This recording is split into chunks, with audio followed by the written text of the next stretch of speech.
Hello, Sebastian. What are your thoughts on what happened yesterday at Mar-A-Largo?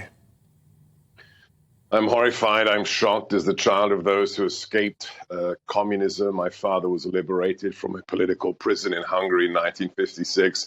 I never thought I'd see this in America. The FBI, an organization I've worked with for many years before I joined the administration, I trained FBI agents on counterterrorism issues, thousands of them. The idea that they'd now become equivalent to the Stasi or Gestapo, just a political arm of the Democrat Party and the Bidens, is an outrage. And the idea that my former boss, President Trump, mishandled classified information. In America, it's very simple. A former president maintains all his clearances to the highest level. There's no way you can mishandle them if you are the man for whom the documents were written. And if you compare this to what happened to Hillary Clinton or to Bill Clinton's former national security advisor, Sandy Berger, she stole 33,000 classified emails, put them on a private server. The director of the FBI admitted it. Nothing happened to her. Her home wasn't raided. Her husband's national security advisor, Sandy Berger, before he died, admitted that he smuggled from the National Archives classified information that embarrassed the Clintons with regards to Al-Qaeda. He literally looked the story up, stuffed them down his underpants and his socks, and walked out of the National Archives. Was Sandy Berger's home raided? It wasn't.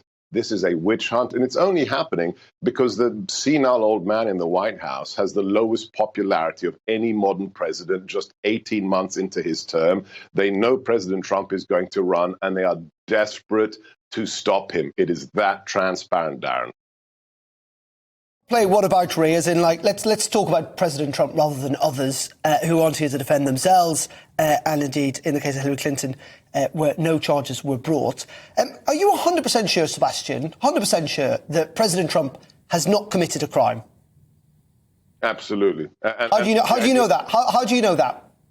Idea, because I worked for him, and the idea that I mean, I work with lots of people. I cannot say 100% that they've not committed a crime. But first, don't tell me who I can't compare someone to, okay? When we have the confessions of people, when we have the FBI... I didn't talk about you comparing people. I said, I don't think you should be... We're here to talk about President Trump. Let's talk about President Trump. Let's not talk about other people. Actually committed crimes and didn't have their house raided. That's the point, Darren. So you're 100% confident that he's not committed a crime?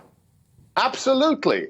Absolutely. Do you understand that the classification system in America, the 17 intelligence agencies, exist for one purpose and one purpose alone, to serve the incumbent president of the United States?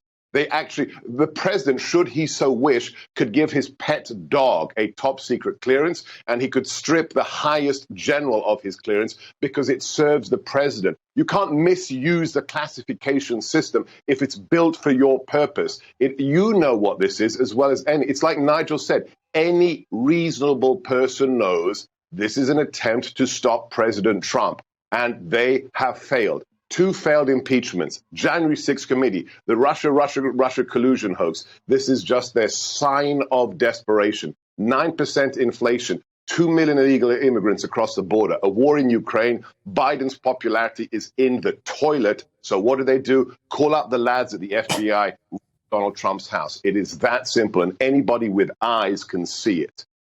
The problem with all that is it's just your supposition. I mean, there's no actual evidence for what you're suggesting here. You're just adding 2 and 2 together. You might get 4, you might get 5. We don't really know.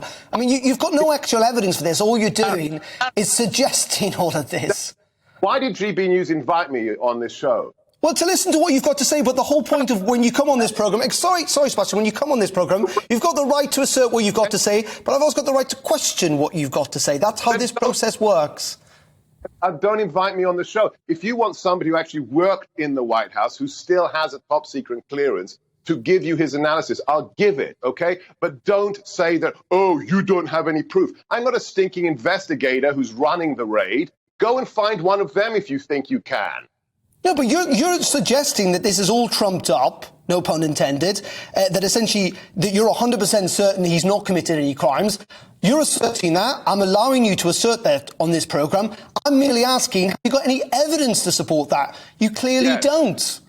I'm in the White House because I know the man. I know his love of country and the idea that, what, stealing secrets to do what with them? Exactly. What's your supposition, Darren? Give me your talking head expertise on this.